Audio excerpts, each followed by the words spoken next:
Hello दोस्तों, कैसे हैं आप सब। आज की हमारी कहानी है सास की लाडली या घर की लुटेरी ननद। अरे इतनी सुबह सुबह सज-धज कर कहाँ जाने की तैयारी हो रही है बहू। जरा हमें भी तो पता चले कि घर की मर्यादा को ताक पर रखकर ये कौन सी सरसपाटे की प्लानिंग हो रही है।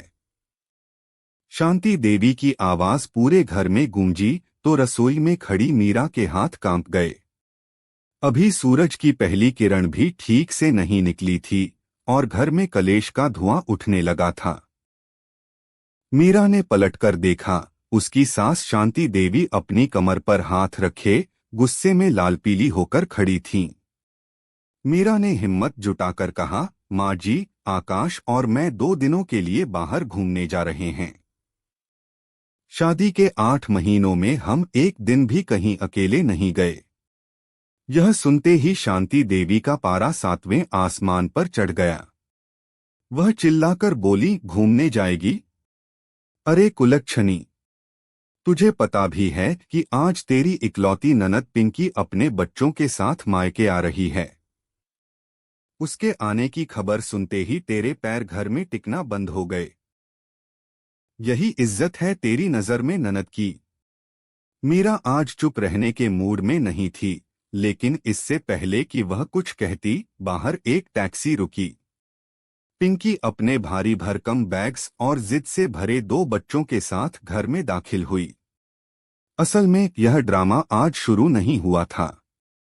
मीरा की शादी के पहले दिन से ही पिंकी इस घर की अलिखित रानी बनी हुई थी। पिंकी की शादी हो चुकी थी, लेकिन उसका दिल और दिमाग हमेशा अपने मायके की तिजोरी और भाभी की अलमारी पर रहता था।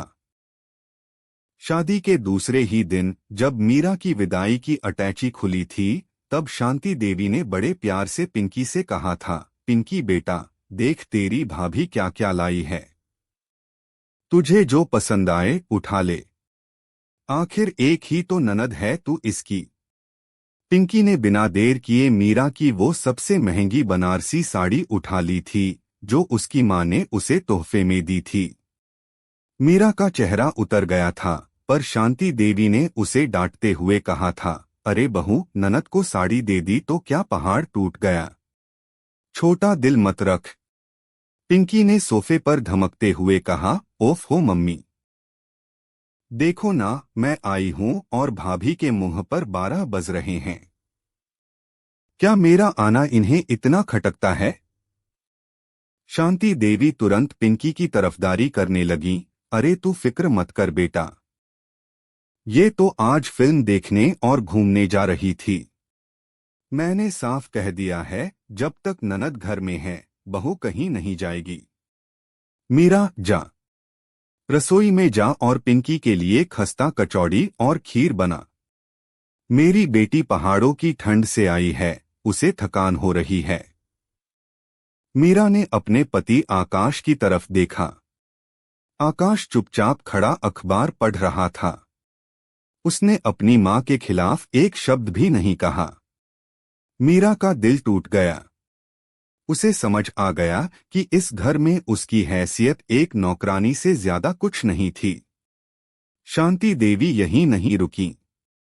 उन्होंने ताना मारते हुए कहा, और सुन, अपनी वो नई वाली शॉल निकाल देना, पिंकी को पहाड़ों में पहननी होगी। तेरे पास तो बहुत हैं, पर मेरी बेटी वहां ठंड में रहती है। मीरा रसोई में चली गई, पर उसकी आंखों में आंसू नहीं, बल्कि इस बार एक चिंगारी थी। उसने मन ही मन ठान लिया था कि अब यह इकलौती ननद वाला राग उसे बंद करना ही होगा। शांति देवी बाहर पिंकी से कह रही थीं, तू चिंता मत कर लाडो, जब तक मैं जिंदा हूं इस घर में तेरी हुकूमत चलेगी। ये बहू क्या चीज है। लेकिन शांति देवी को क्या पता था कि जिस बहू को वो पैरों की जूती समझ रही थीं, वही बहू अब उनकी लाडो के घमंड को चकनाचूर करने की तैयारी कर चुकी है। माँ जी, आपने कहा था कि मर्यादा घर की दीवारों में होती है, लेकिन आज मुझे समझ आया कि इस घर की मर्यादा तो पिंकी दीदी की सूटकेस में बंद है। मीरा के इन शब्दों ने घर के सन्नाटे को चीर दिया। रसोई में कचौड़ियों की महक तो थी, लेकिन हवा में बारूद जैसा तनाव भरा था। शांति देवी पिंकी के पैर दबा रही थीं और साथ ही साथ मीरा को आदेश दे रही थीं। अरे ओ मीरा, सुन रही है या नहीं? पिंकी को ठंड लग रही है, जा अपनी अलमारी से वो पश्मीना वाली नीली शॉल निकाल कर ला। कल पिंकी को अपने ससुराल की किसी पार्टी में जाना है, वहां पहन लेगी।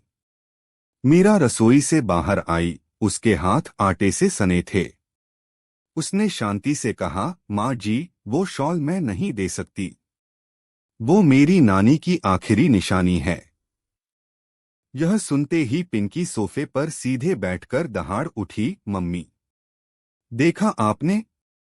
एक शॉल के लिए भाभी मुझे अपनी नानी दादी की दुहाई दे रही हैं। भैया, आप खड़े खड़े ये सब देख रहे हैं? क्या आपकी बहन की इतनी भी औकात नहीं कि आपकी पत्नी की एक शॉल ओढ़ सके? आकाश, जो अब तक चुप था, झेंपते हुए बोला, मीरा, दे दो ना यार। क्यों बात का बतंगड़ बना रही हो? दीदी ही तो हैं। मीरा ने आकाश की तरफ देखा। वो इंसान जिससे उसने अपनी सुरक्षा की उम्मीद की थी, वही उसे नीचा दिखा रहा था। मीरा ने गहरी सांस ली और कहा, ठीक है, मैं शॉल ले आती हूं। मीरा कमरे में गई और शॉल ले आई। उसने बड़े प्यार से पिंकी के हाथ में शॉल थमा दी। पिंकी मुस्कुराई और अपनी माँ की तरफ देखकर आंख मारी, जैसे कह रही हो, देखा मम्मी, इसे कहते हैं काबू में रखना। अगले दिन सुबह पिंकी जब तैयार होकर पार्टी के लिए निकलने लगी, उसने बड़े गर्व से वो शॉल ओढ़ी। लेकिन जैसे ही वो बाहर निकली, उसे खुजली होने लगी। पूरे बदन पर लाल चट्टे पड़ गए। आह! मम्मी, भाभी, ये क्या है? इस शॉल में क्या है? मेरी पूरी खाल जल रही है। पिंकी घर के अंदर भागी और चिल्लाने लगी। मीरा ने मासूमियत से कहा, अरे दीदी, क्या हुआ? ओहो, मैं आपको बताना भूल गई। उस शॉल को मैंने काफी समय से कीड़े मारने वाली तीखी दवा और मिर्च के पाउडर वाले पैकेट के साथ संदूक में रखा था ताकि कीड़े न लगें। मुझे क्या पता था कि आप बिना धोए उसे तुरंत ओढ़ लेंगी। पिंकी गुस्से में पागल हो गई, तुमने जानबूझकर किया यह। शांति देवी चिल्लाई, बहू, तेरी हिम्मत कैसे हुई मेरी बेटी को नुकसान पहुंचाने की? मीरा ने शांत स्वर में कहा, माँ जी, आपने ही तो कहा था कि दिल बड़ा रखो। मैंने तो अपनी सबसे कीमती चीज दे दी, अब दवा की महक मैं कैसे हटाती? और वैसे भी दीदी को तो हर चीज भाभी की ही चाहिए, तो थोड़ा भाभी का अंदाज भी सहना पड़ेगा ना। पिंकी का पार्टी में जाना तो कैंसिल हो गया, लेकिन उसकी जिद कम नहीं हुई। उसने तय किया कि वह अब मीरा को चैन से नहीं रहने देगी। रात के खाने पर शांति देवी ने नया ऐलान किया। देखो आकाश, पिंकी के बच्चों का मन है कि वो इस बार मसूरी जाएं। और चूंकि तुम और मीरा भी जाने वाले थे, तो तुम दोनों साथ चले जाओ। सारा खर्चा आकाश उठाएगा और मीरा वहां बच्चों का ख्याल रखेगी ताकि पिंकी और दामाद जी आराम कर सकें। पिंकी चहक उठी, हाँ भैया, कितना मजा आएगा ना। भाभी तो बच्चों को संभालने में माहिर हैं, वैसे भी घर पर रहकर क्या करेंगी। मीरा ने आकाश की ओर देखा। उसे उम्मीद थी कि आकाश कहेगा कि नहीं, यह हमारा प्राइवेट ट्रिप है। लेकिन आकाश ने सिर झुकाकर कह दिया, ठीक है माँ, जैसा आप कहें। मीरा के चेहरे पर एक अजीब सी मुस्कान आ गई। उसने मन ही मन कहा, ठीक है माँ जी, अगर आप चाहती हैं कि हम सब साथ जाएं, तो मसूरी में जो तमाशा होगा, उसकी गवाह आप खुद बनेंगी। शांति देवी को लगा था कि मसूरी की वादियों में उनकी बेटी राज करेगी और बहू सेवा। पर उन्हें क्या पता था कि इन्हीं पहाड़ों की ऊंचाई से मीरा उनके घमंड की दीवार गिराने वाली है। मसूरी जाने के लिए टैक्सी तैयार थी। पिंकी ने आते ही अगली सीट पर कब्जा कर लिया। भैया, मुझे मोशन सिकनेस है, मैं तो आगे ही बैठूंगी। भाभी, आप पीछे बच्चों के बीच एडजस्ट कर लो। मीरा चुपचाप पीछे बैठ गई। दो बच्चे, तीन भारी बैग और बीच में फंसी मीरा। पूरे रास्ते पिंकी और उसके पति आदेश देते रहे, भाभी पानी देना, भाभी बच्चों के चिप्स खोलना, भाभी जरा बैग से रुमाल निकालना। आकाश ड्राइविंग मिरर में मीरा की बेबसी देख रहा था, पर उसकी जुबान पर ताला लगा था। होटल पहुंचते ही पिंकी ने असली रंग दिखाया। उसने 2 कमरे बुक करवाए थे, एक उसके और उसके पति के लिए, और दूसरा आकाश, मीरा और पिंकी के दोनों बच्चों के लिए। शांति देवी ने फोन पर हिदायत दी थी, देखो बहू, पिंकी और दामाद जी को थोड़ा वक्त साथ बिताने देना। बच्चों को अपने पास रखना, आखिर तू भाभी है, इतना तो कर ही सकती है। रात के 10 बज रहे थे। पिंकी सज-धज कर अपने पति के साथ मॉल रोड घूमने निकल गई। मीरा के पास दोनों रोते हुए बच्चे छोड़ दिए गए। आकाश थक कर सो गया था। तभी मीरा के दिमाग में एक बिजली कौंधी। उसने बच्चों को प्यार से पुचकारा और होटल के किड्स क्लब, जहां बच्चों के खेलने की जगह होती है, में ले गई।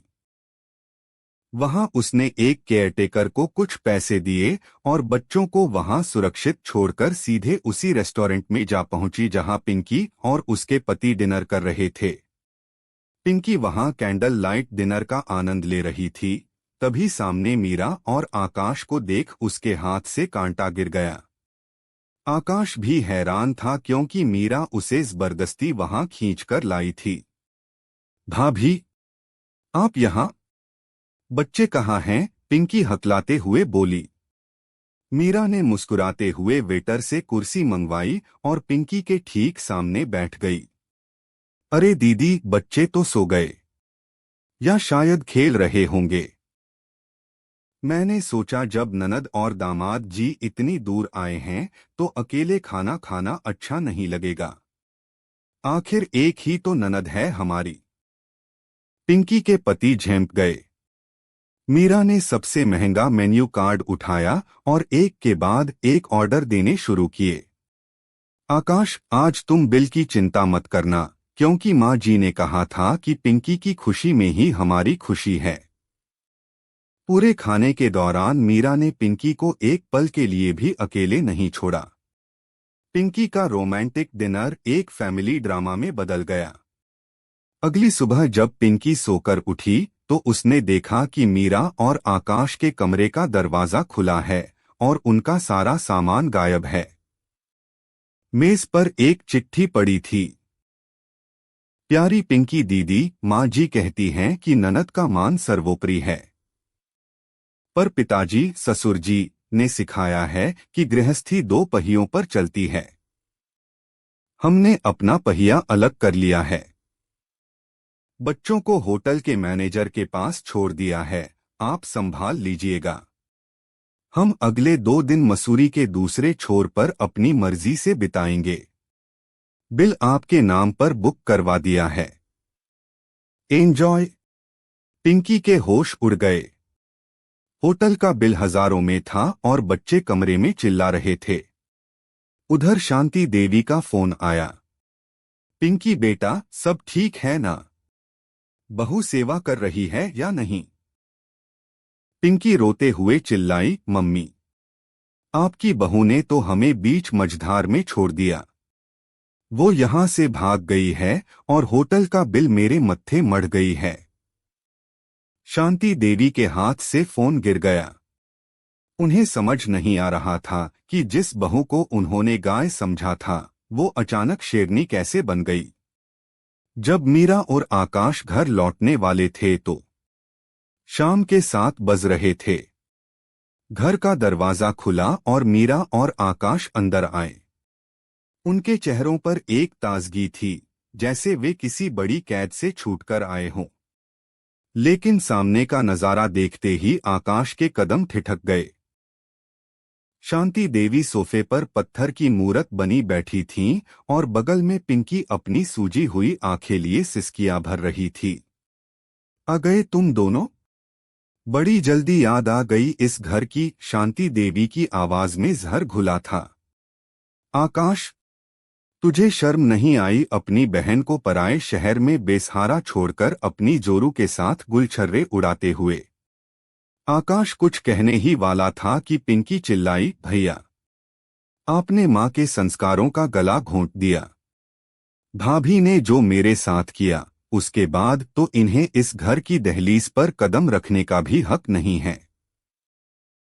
मीरा ने अपना बैग सोफे पर रखा और शांति से बोली, माँ जी, बेसहारा कौन था?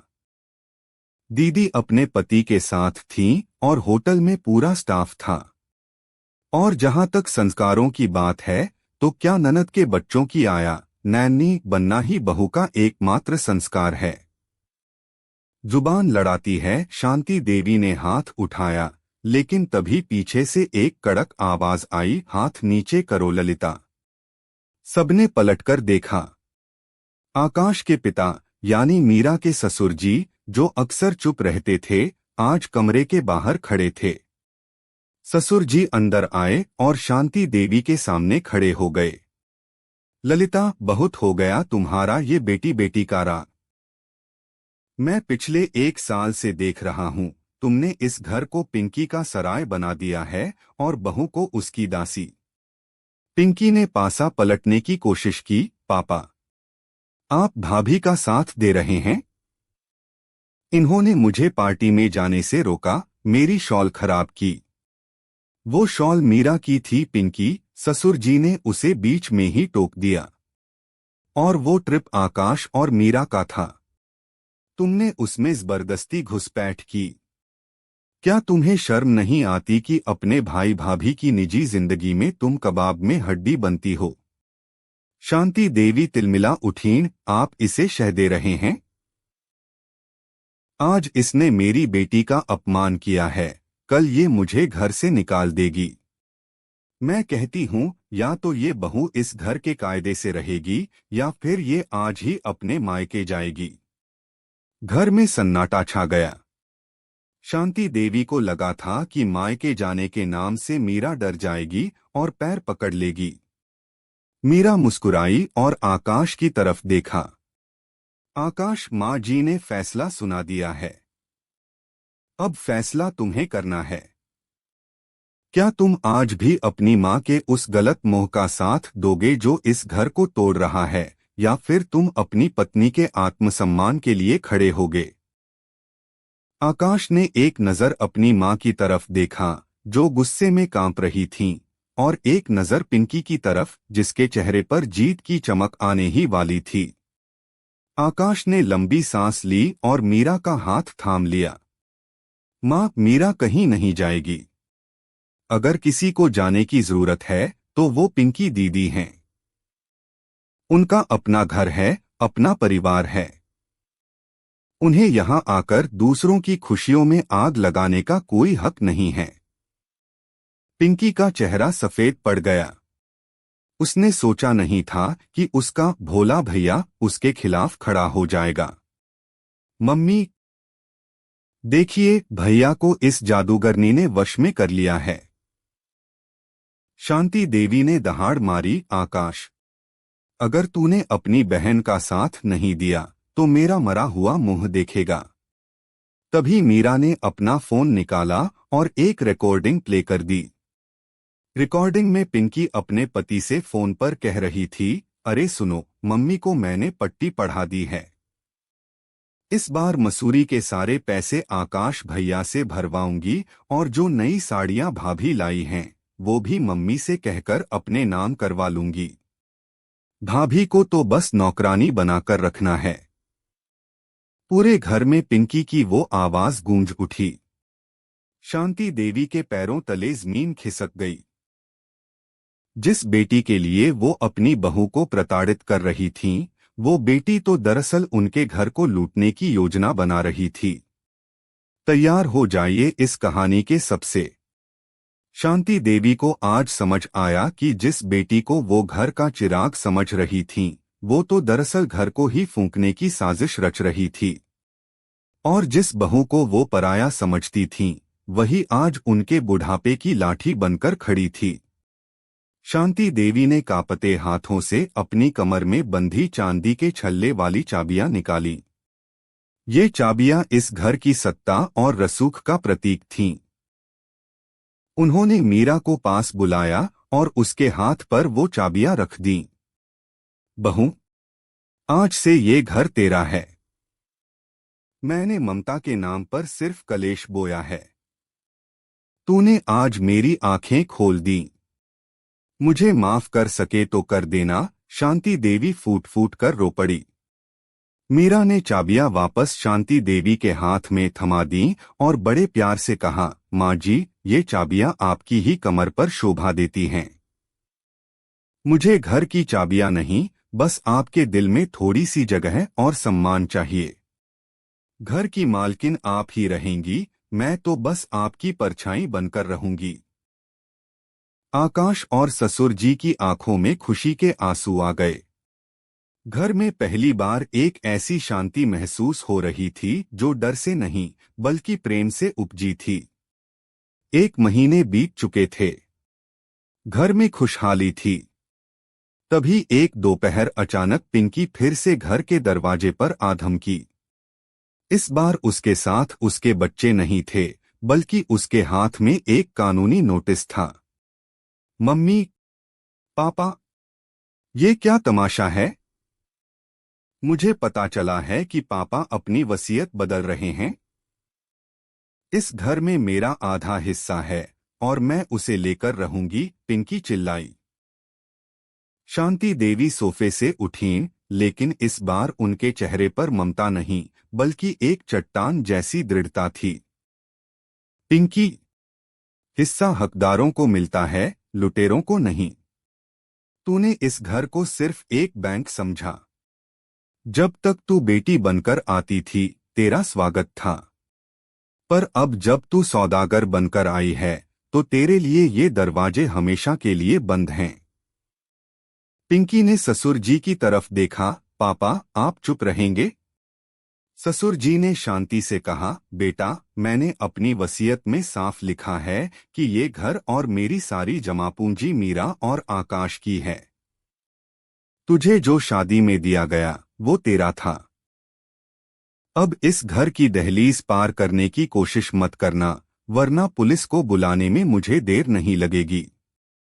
पिंकी को अपनी जमीन खिसकती नजर आई।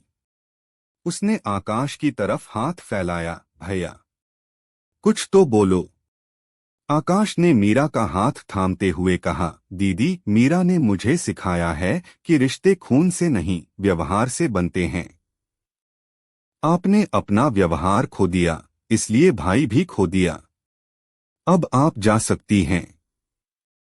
पिंकी पैर पटकती हुई और गालियां बकती हुई घर से बाहर निकल गई। आज उसका आखिरी मोहरा भी पिट चुका था। उस शाम मीरा और आकाश तैयार होकर बाहर जाने लगे। शांति देवी ने खुद आगे बढ़कर मीरा को तिलक लगाया। कहाँ जा रहे हो बच्चों? शांति देवी ने मुस्कुराकर पूछा। मीरा ने आकाश की तरफ देखकर कहा, माँ जी, हम मसूरी जा रहे हैं। लेकिन इस बार अकेले नहीं। इस बार आप और बाबूजी, ससुर जी भी हमारे साथ चलेंगे। पहाड़ों की असली खूबसूरती तो पूरे परिवार के साथ ही है। शांति देवी की आंखों में तृप्ति के आंसू थे। उन्होंने मीरा को गले लगा लिया। दोस्तों, ये कहानी हमें सिखाती है कि घर की मर्यादा ननद या बहू में नहीं, बल्कि बराबरी के सम्मान में होती है। अगर सास अपनी बहू को बेटी का दर्जा दे, तो किसी पिंकी की हिम्मत नहीं जो घर को तोड़ सके। धन्यवाद दोस्तों। अगर आपको कहानी अच्छी लगी हो तो चैनल को लाइक, शेयर और सब्सक्राइब करना न भूले।